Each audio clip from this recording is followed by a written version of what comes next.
पहले लोग मरते थे, आत्मा भटकती थी। अब आत्मा मर चुकी है, लोग भटक रहे हैं। और यही कारण है कि अब समाज में या हमारे देश में अपराध बढ़ने लगे हैं। इसलिए अपने अंदर की इंसानियत को जगाकर ऐसे अपराधों के प्रति सजग होना और ऐसे अपराधों को रोकना हम सब के लिए बहुत जरूरी है। इसी सुविचार के साथ आप सभी का दिन शुभ और मंगलमय हो। हरे कृष्णा। इससे पहले की कथा आप सभी ने सुनी और कमेंट बॉक्स में अपना भरपूर प्यार दिया। इसी तरह का प्यार आप हमेशा देते रहिएगा, क्योंकि आपका ये प्यार भरा कमेंट मेरे लिए बहुत मनोबल बढ़ाने वाला होता है और आपका ये छोटा सा प्रयास न जाने कितनों को उम्मीद की रोशनी दे देता है। इसलिए ऐसे ही उम्मीद की रोशनियां बांटते रहिए और सभी का साथ बनाए रखिए। अब सुनिए आज की कथा। श्री ब्रह्मा जी कहते हैं, प्राचीन सत्युग की बात है, इंद्रद्युम्न नाम से विख्यात एक राजा थे जो इंद्र के समान ही पराक्रमी थे। वे सत्यवादी, पवित्र, दक्ष, उपभोग में समर्थ, दानी, प्रियवचन बोलने वाले और विष्णु भक्त थे। इस प्रकार वे सर्वगुण संपन्न राजा इंद्रद्युम्न समूची पृथ्वी का पालन करते थे।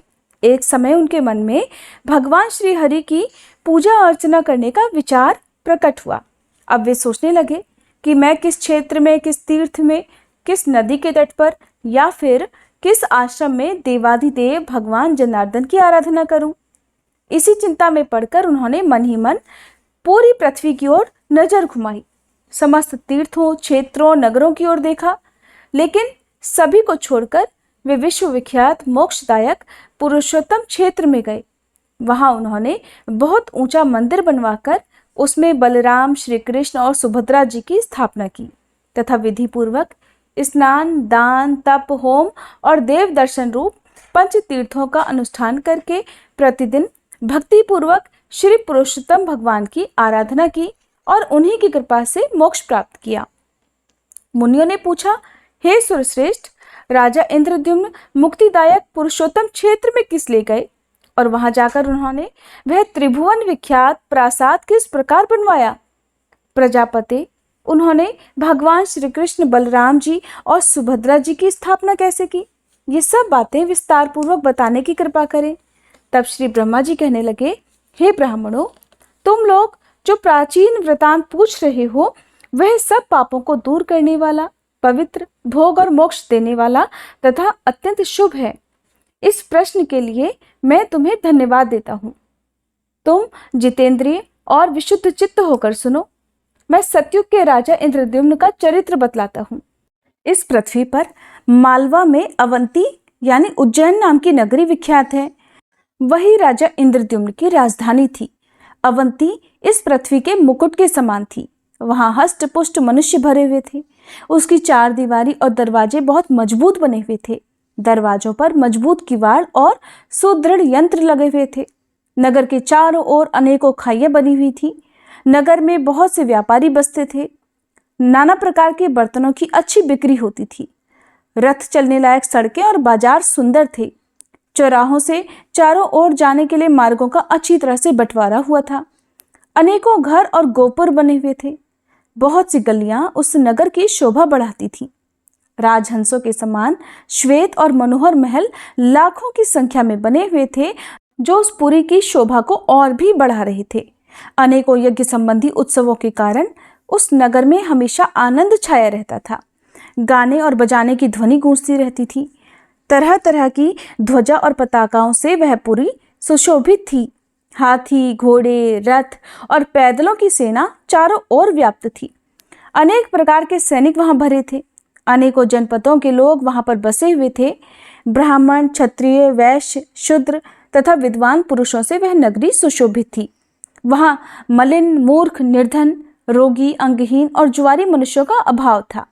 वहां के स्त्री पुरुष सदा प्रसन्न रहा करते थे। वे सभी रत्नों के दाता और सब प्रकार की संपत्तियों को भोगने वाले थे। अवंतीपुरी में त्रिनेत्रधारी त्रिपुर शत्रु भगवान शिव महाकाल नाम से प्रसिद्ध होकर रहते हैं। वे समस्त कामनाओं के पूर्ण करने वाले हैं। वहां एक शिव कुंड है जो सब पापों का नाश करने वाला है। उसमें विधि पूर्वक स्नान करके देवताओं, ऋषियों और पितरों का तर्पण करें। फिर शिवालय में जाकर भगवान शिव की 3 बार परिक्रमा करें।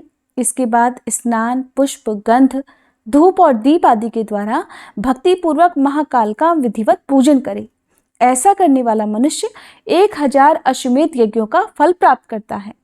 वह सभी पापों से मुक्त होकर समस्त कामनाओं को पूर्ण करने वाले विमानों द्वारा भगवान शिव के परम धाम में जाता है। अवंती में शिप्रा नाम से प्रसिद्ध पवित्र नदी भी है। उसमें विधिपूर्वक स्नान करके देवताओं और पितरों का तर्पण करने से मनुष्य सभी पापों से मुक्त हो जाता है और श्रेष्ठ विमान पर विराजमान होकर स्वर्गलोक में नाना प्रकार के भोग भोगता है। वहीं देवाधिदेव भगवान जनार्दन भी निवास करते हैं, जो गोविंद स्वामी के नाम से प्रसिद्ध हैं। वे भोग और मोक्ष प्रदान करने वाले हैं। उनका दर्शन करके मनुष्य अपनी 21 पीढ़ियों सहित मुक्त हो जाता है। उनके सिवा वहीं विक्रम स्वामी नाम से भगवान विष्णु का भी निवास है। इस प्रकार राजाओं में श्रेष्ठ इंद्रद्युम्न के द्वारा पालित वह रमणीपुरी इंद्र की अमरावती के समान नित्य उत्सव के आनंद से भरी रहती थी। वहां दिन रात इतिहास, पुराण, तरह तरह के शास्त्र और काव्य चर्चाएं सुनी जाती थी। इस तरह वह उज्जैनीपुरी सब गुणों से संपन्न बताई गई है, जिसमें पूर्व काल में परम बुद्धिमान राजा इंद्रद्युम्न हुए थे। उस नगरी में अपने उत्तम राज्य का उपभोग करते हुए राजा इंद्रद्युम्न औरस पुत्रों की तरह प्रजा का पालन करते थे।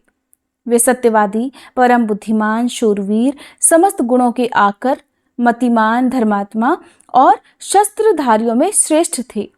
उनमें सत्य, शील और इंद्रिय संयम के गुण थे। उनके पास अच्छे अच्छे हाथी, घोड़े, रथ, कंबल, मृगचर्म, वस्त्र, रत्न और धन धान्य का कभी अंत नहीं होता था। और इस प्रकार समस्त वैभव से युक्त और समस्त गुणों से अलंकृत राजा इंद्रद्युम्न निष्कंटक राज्य का उपभोग करते थे। एक बार उनके मन में ये विचार उत्पन्न हुआ कि मैं भोग और मोक्ष प्रदान करने वाले सर्व योगेश्वर श्री हरि की आराधना किस प्रकार करूं।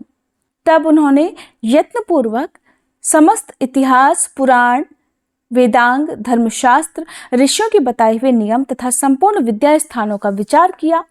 यत्नपूर्वक गुरुजनों की सेवा की और वेदों के पारगामी ब्राह्मणों का सत्संग किया। फिर इंद्रियों को वश में करके मोक्ष की इच्छा से विचार किया कि मैं सनातन पुरुष, पीतांबरधारी, चतुर्भुज, शंख चक्र गदाधर, वनमाला विभूषित, कमल नयन, श्रीवत्स शोभित और मुकुट अंगद आदि आभूषणों से अलंकृत श्री हरि की आराधना किस प्रकार करूं। यह विचार कर वे बहुत बड़ी सेना को अपने साथ लेकर पुरोहित और भृत्यों के साथ अपनी नगरी उज्जैनी से बाहर निकल गए। उनके पीछे रथ पर सवार सैनिक हथियार हाथों में लेकर प्रस्थान करने लगे। उनके रथ विमानों के समान जान पड़ते थे। उन पर ध्वजा पताकाएं फहरा रही थी। रथियों के पीछे गजयुद्ध की विद्या में निपुण असंख्य पैदल भी चले, जिनके हाथों में धनुष, प्रास और खड्ग शोभा पा रहे थे। वे सब प्रकार के अस्त्र शस्त्रों को चलाने में कुशल, शूरवीर और सर्वदा संग्राम की इच्छा रखने वाले थे। अंतःपुर की सब स्त्रियां भी वस्त्र आभूषणों से अलंकृत होकर महाराज के साथ चल दी। उनके नेत्र पद्मपत्र के समान विशाल थे और शस्त्रधारी सैनिक उन्हें घेर कर चलते थे। ब्राह्मण, क्षत्रिय और वैश्यों ने भी राजा का अनुसरण किया और उनके पीछे पीछे चलने लगे। अनेक नगरों के निवासी व्यापारी भी धन, रत्न, स्वर्ण, स्त्री और अन्य उपकरणों के साथ प्रस्थान करने लगे। अस्त्र शस्त्र, तांबूल, तिनके, काष्ठ, तेल, वस्त्र, फल और पत्र आदि की बिक्री करने वाले लोग अपनी अपनी दुकान लेकर राजा के साथ चलने लगे।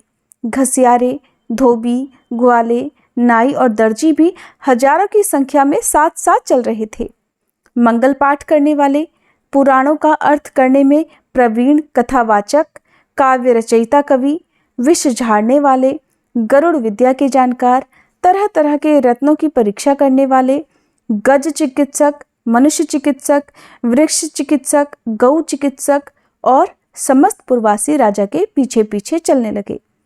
जैसे दूसरे गांव को जाते हुए पिता के पीछे पुत्र भी उत्सुक होकर जाने लगते हैं, ठीक उसी प्रकार समस्त पूर्ववासियों ने भी राजा इंद्रद्युम्न का अनुसरण किया और उनके साथ साथ चलने लगे।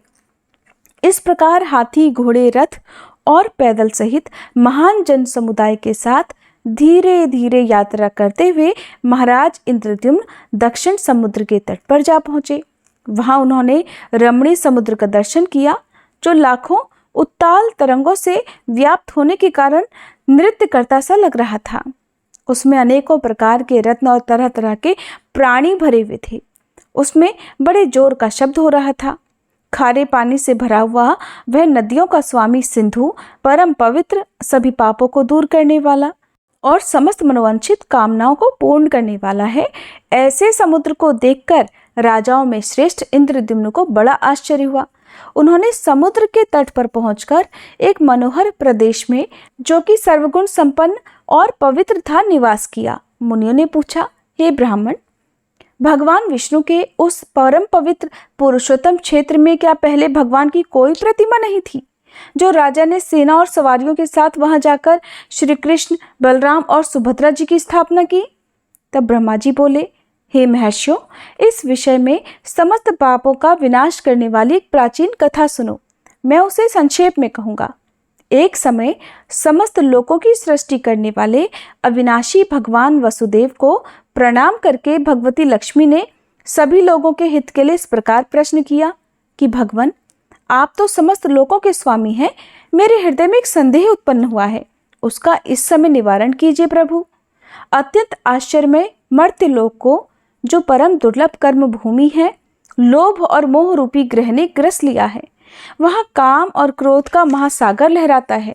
हे देवेश, उस संसार सागर से जिस प्रकार मुक्ति मिल सके वह उपाय बतलाइए। इस संसार में मेरे संदेह का निवारण करने के लिए आपको छोड़कर दूसरा कोई भी वक्ता नहीं है। देवी का यह वचन सुनकर भगवान जनार्दन ने बड़ी प्रसन्नता के साथ यह सारभूत अमृतमय वचन कहे कि देवी, समस्त तीर्थों में श्रेष्ठ पुरुषोत्तम क्षेत्र विख्यात तीर्थ है। वह बहुत ही सुंदर, सुखपूर्वक, सेवन करने योग्य, अनायास साध्य और उत्तम फल देने वाला है। तीनों लोकों में उसके समान कोई भी तीर्थ नहीं है। हे देवेश्वरी, पुरुषोत्तम तीर्थ का नाम लेने मात्र से ही मनुष्य सब पापों से मुक्त हो जाता है। उसे संपूर्ण देवता, दैत्य, दानव तथा मरीचि आदि मुनिवर भी भली भांति नहीं जानते। उसको मैंने अब तक गुप्त ही रखा है। इस समय उस तीर्थराज की महिमा का वर्णन करता हूँ, तुम एकाग्र चित्त होकर सुनो। दक्षिण समुद्र के तट पर जहाँ एक वट का महान वृक्ष खड़ा है, वह अत्यंत दुर्लभ क्षेत्र है। उसका विस्तार 10,000 योजन है।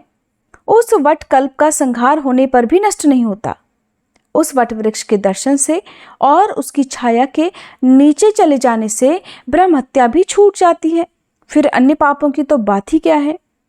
जिन्होंने उसकी परिक्रमा की है, उसे मस्तक झुकाया है, वे सब पाप रहित होकर भगवान विष्णु के धाम को पहुंच गए हैं।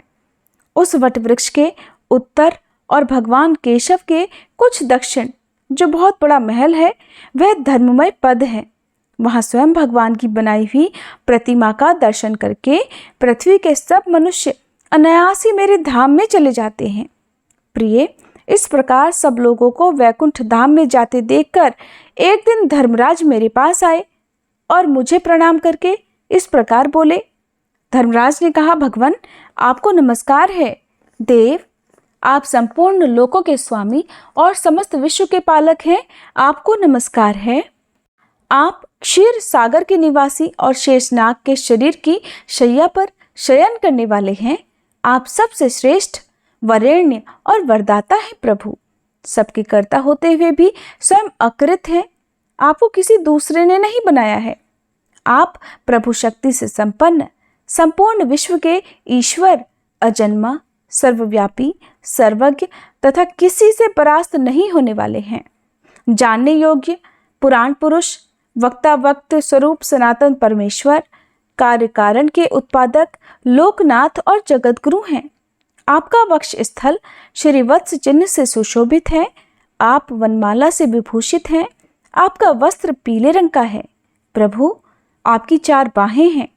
आप शंख, चक्र, गदा, हार, केयूर, मुकुट और अंगत धारण करने वाले हैं।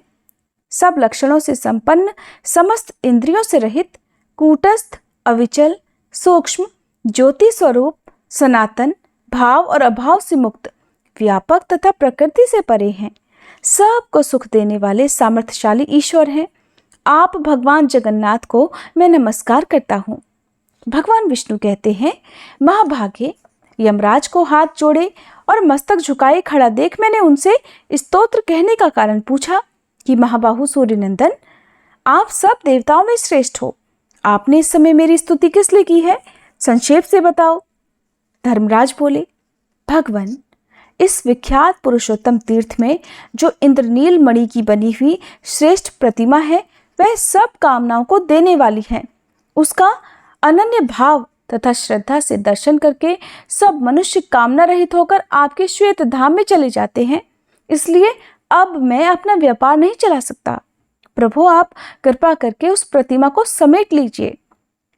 धर्मराज का यह वचन सुनकर मैंने उनसे कहा, यम, मैं सब ओर से बालू के द्वारा उस प्रतिमा को छुपा दूंगा। और इसके बाद वह प्रतिमा छिपा दी गई। अब उसे मनुष्य देख ही नहीं पाते थे। उसे छुपा देने के बाद मैंने यमराज जी को दक्षिण दिशा में भेज दिया। ब्रह्मा जी कहते हैं, पुरुषोत्तम तीर्थ में इंद्र नीलमयी प्रतिमा के लुप्त हो जाने पर आगे चलकर जो जो बातें हुई उन सब को भगवान विष्णु ने श्री लक्ष्मी जी से विस्तार पूर्वक कह सुनाया। भक्तजनों, भगवान विष्णु ने देवी लक्ष्मी से जो कुछ भी विस्तार पूर्वक वर्णन किया, उसका वृतांत आप सब भी अगले अध्याय में जरूर सुनिएगा। अब आज सुनिए भगवान गणेश की एक बहुत ही दुर्लभ और पौराणिक कथा, जिसे आज सुनने से विघ्नहर्ता भगवान गणेश की कृपा से आपकी कोई मनोकामना अवश्य पूर्ण होगी। एक बार देवी पार्वती जी ने भगवान गणेश जी से पूछा कि हे पुत्र, भादो कृष्ण चतुर्थी को संकटनाशक चतुर्थी कहा गया है, इसलिए उस दिन का व्रत किस प्रकार किया जाता है, मुझे समझाकर कहिए। तब गणेश जी ने कहा, हे माते, भादो कृष्ण चतुर्थी सभी संकटों की नाशक, विविध फलदायक और संपूर्ण सिद्धियों को देने वाली है। पूर्व वर्णित विधि से ही पूजा करनी चाहिए। हे देवी, इस व्रत में आहार संबंधी कुछ विशेषताएं हैं, उन्हें बतला रहा हूँ। श्री कृष्ण जी कहते हैं कि हे युधिष्ठिर, पुत्र की ऐसी बातें सुनकर देवी पार्वती जी ने उनसे पूछा कि आहार और पूजन में क्या विशेषताएं हैं, उसे कहिए। तब गणेश जी ने कहा कि गुरु द्वारा वर्णित प्रणाली से इस दिन भक्तिभाव से पूजन करें। 12 महीनों में अलग अलग नामों से गणेश जी की पूजा करनी चाहिए। विनायक, एकदंत, कृष्णपिंग, गजानन, लंबोदर, भालचंद्र, हेरंब, विकट, वक्रतुंड, आखुरत, विघ्नराज और गणाधिप, इन 12 नामों से व्रती को गणेश जी की पूजा करनी चाहिए। अलग अलग महीनों में क्रमशः एक एक नामों से पूजा करें। चतुर्थी के दिन प्रातः नित्य कर्म से निवृत्त होकर व्रत का संकल्प लें। इसके बाद रात्रि में पूजन और कथा का श्रवण करें। पूर्व समय में नल नामक एक पुण्यात्मा और यशस्वी राजा हुए। उनकी रूपशालिनी रानी दमयंती नाम से प्रसिद्ध थी। एक बार उन्हें शापग्रस्त होकर राज्य से विमुख होना पड़ा और रानी के वियोग में कष्ट सहना पड़ा। तब उनकी रानी दमयंती ने इस सर्वोत्तम व्रत को किया। देवी पार्वती जी ने पूछा, हे पुत्र, दमयंती ने किस विधि से इस व्रत को किया और किस प्रकार व्रत के प्रभाव से 3 महीने के अंदर ही उन्हें अपने पति से मिलने का सहयोग प्राप्त हुआ? इन सब बातों को आप बतलाइए। भगवान श्री कृष्ण ने धर्मराज युधिष्ठिर से कहा, हे युधिष्ठिर, देवी पार्वती जी के ऐसा पूछने पर बुद्धि के भंडार गणेश जी ने जैसा उत्तर दिया उसे मैं कह रहा हूँ, आप भी सुनिए। श्री गणेश जी कहते हैं, हे माते, राजा नल को बड़ी बड़ी विपदाओं का सामना करना पड़ा। हाथी खाने से हाथी और घुड़साल से घोड़ों का अपहरण हो गया। डाकुओं ने सारा राजकोष लूट लिया और अग्नि की लपटों में घिरकर उनका माल भस्म हो गया। राज्य को नष्ट करने वाले मंत्री लोगों ने भी उनका साथ छोड़ दिया। राजा जुए में सब कुछ गंवा बैठे। उनकी राजधानी भी उनके हाथ से निकल गई। सभी ओर से निराश और असहाय होकर राजा नल वन में चले गए। वन में रहते समय उन्हें रानी दमयंती के साथ अनेक कष्ट झेलने पड़े। इतना होते हुए भी उनका रानी से वियोग हो गया। इसके बाद राजा किसी नगर में साइस का काम करने लगे। रानी किसी दूसरे नगर में रहने लगी और राजकुमार भी कहीं अन्यत्र नौकरी करने लगा। जो लोग किसी समय राजा, रानी, राजपुत्र कहे जाते थे, वे ही सब अब भिक्षा मांगने लगे। तरह तरह के रोगों से पीड़ित होकर, एक दूसरे से विलग होकर, कर्मफल को भोगते हुए वे किसी तरह अपने दिन बिताने लगे। एक समय की बात है कि वन में भटकते हुए दमयंती ने महर्षि शरभंग के दर्शन किए। उन्होंने उनके पैरों पर नतमस्तक होकर हाथ जोड़कर कहा। दमयंती ने पूछा, हे ऋषिराज, मेरा अपने पति से कब मिलन होगा? किस उपाय से मुझे हाथी घोड़ों से युक्त घनी आबादी वाली नगरी मिलेगी? मेरा भाग्य कब लौटेगा? हे मुनिवर, आप निश्चिंत रूप से बतलाइए। श्री गणेश जी कहते हैं कि दमयंती का ये उत्तम प्रश्न सुनकर शरभंग मुनि ने कहा, हे दमयंती, मैं तुम्हारे कल्याण की बात बता रहा हूँ, सुनो। इससे घोर संकट का नाश होता है। ये सब कामनाओं को पूर्ण करने वाला और शुभदायक है। भादो मास की कृष्ण चतुर्थी संकट नाशन कही जाती है। इस प्रकार नर नारियों को एकदंत गजानन की पूजा करनी चाहिए। विधिवत व्रत और पूजन करने से ही हे रानी, तुम्हारी संपूर्ण इच्छाएं पूरी हो जाएंगी और 7 महीने के अंदर ही तुम्हारा पति से भी मिलन होगा। ये बात मैं निश्चय पूर्वक कहता हूँ। गणेश जी कहते हैं कि शरभंग मुनि से ऐसा आदेश पाकर रानी दमयंती ने भादो की संकटनाशिनी चतुर्थी व्रत प्रारंभ किया और तभी से बराबर प्रतिमास गणेश जी का पूजन करने लगी। 7 ही महीनों में हे राजन, इस उत्तम व्रत को करने से उसे पति, राज्य, पुत्र और पूर्वकालीन वैभव आदि की पुनः प्राप्ति हो गई। भगवान श्री कृष्ण कहते हैं, हे प्रथापुत्र युधिष्ठिर, इस प्रकार इस व्रत को करने से आपको भी राज्य की प्राप्ति होगी और आपके सभी शत्रुओं का नाश होगा, यह निश्चय है। हे राजन, इस प्रकार मैंने सभी व्रतों में उत्तम व्रत का वर्णन किया। ये सब कष्टों का नाश करता हुआ आपके भाग्य की वृद्धि करेगा। कथा समाप्त। प्रेम से बोलिए विघ्नहर्ता भगवान श्री गणेश की जय। माता पार्वती की जय।